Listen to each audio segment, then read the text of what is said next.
Привіт, друзі! Радий вітати вас на своєму каналі. І сьогодні в вашій увазі рецепт тушонок в автоклаві з домашніх бройлерів. Погляньте, як апетитно вони виглядають. І на смак, я думаю, теж будуть суперові. Сьогодні готуватиму курку у власному соці з кістками. Тушку бройлера розділяю на невеликі шматочки та ретельно промиваю проточною водою. На дно півлітрової банки кладу 3-4 горошини чорного перцю, 1 горошину духмяного перцю та 1 лавровий листок. Наповнюю банки шматочками м'яса та утрамбовую. Ще поверх м'яса додаю 1 чайну ложку солі без верха, накриваю кришкою та закручую банки. Дивіться добре, щоб кришки були з цупкого матеріалу, які підходять до автоклава.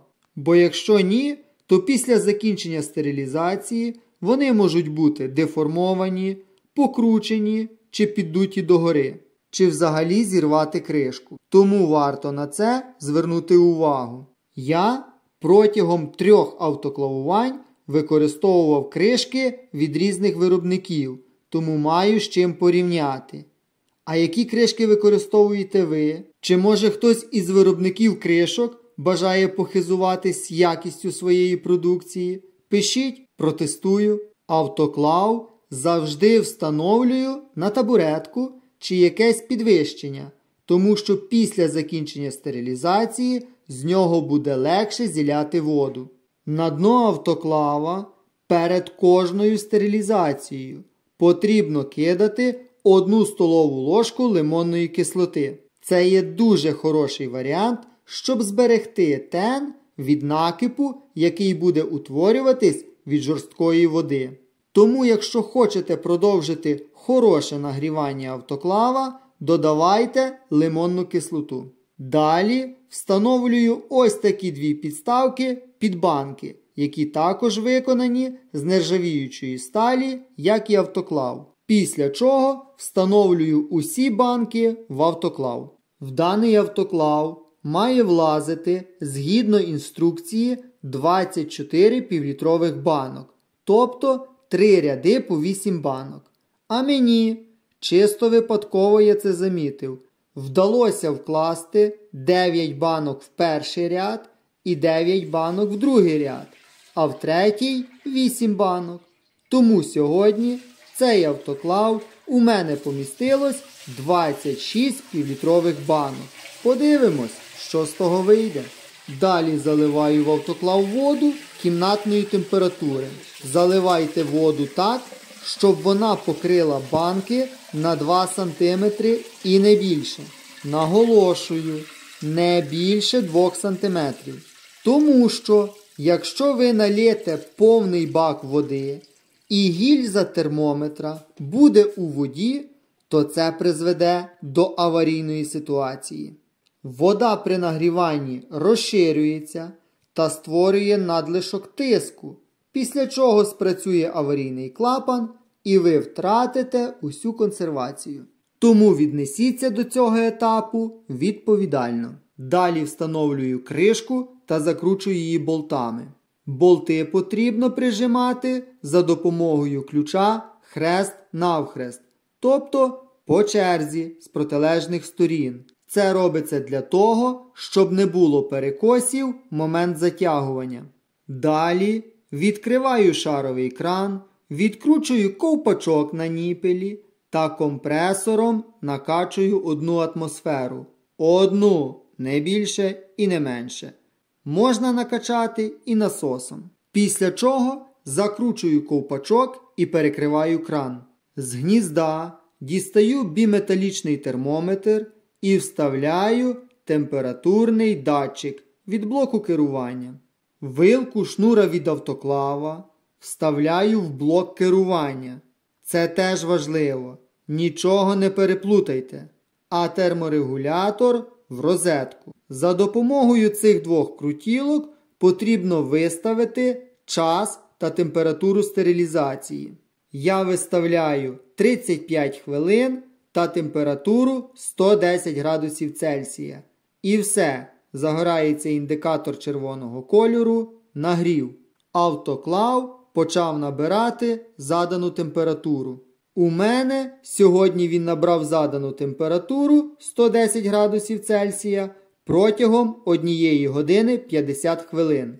Під час стерилізації слідкуйте за тиском, щоб він тримався десь 4-5 атмосфер, але в жодному разі, щоб не піднімався вище 5 атмосфер. Якщо ви побачили, що є більше 5 атмосфер, то негайно завершуйте нагрів автоклаву та роботу з ним. Як тільки автоклав набрав задану температуру, а у мене це 110 градусів Цельсія, вмикається індикатор зеленого кольору «Таймер».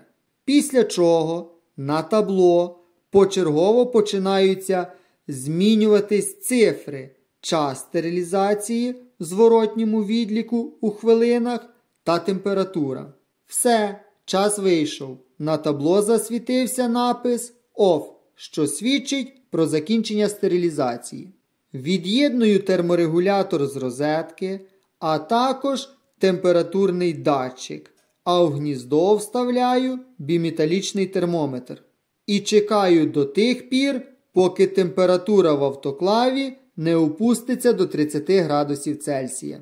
На наступний день температура опустилась до 30 градусів Цельсія, та й тиск залишився на позначці 1 атмосфери.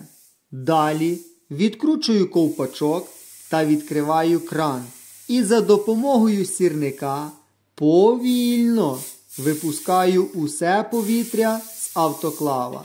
Це можна зробити за допомогою аварійного клапана. Але я переконався, що за допомогою ніпеля і повільно це зробити краще і ефективніше. Після чого відкручую усі болти і знімаю кришку. Погляньте, як виглядають банки в автоклаві після стерилізації. Радує те, що всі кришки втягнуті всередину і немає жодної піддутої кришки.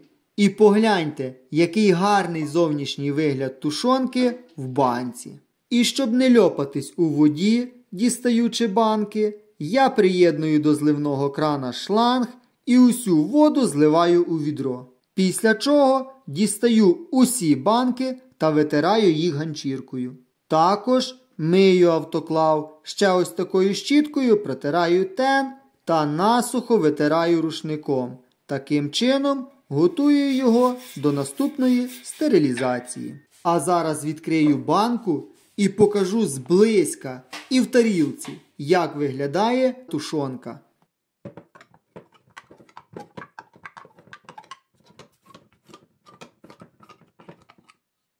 Погляньте, яка красота! Тому не шкодуйте грошей і купіть собі такий автоклав з нержавіючої сталі. В описі під відео залишаю посилання на інтернет-магазин, де я його придбав. Беріть, не пожалкуєте. Це я вам кажу з власного досвіду. А я йду їсти тушонку. Вам дякую за перегляд. Якщо вам сподобалось відео, то підтримайте мої старання лайком, коментарем, підписуйтесь на канал, а також натискайте на дзвіночок, щоб отримати сповіщення про мої нові відео. Вам не важко, а мені приємно. Усім миру, здоров'я та добра. До зустрічі в наступних відео. Па-па!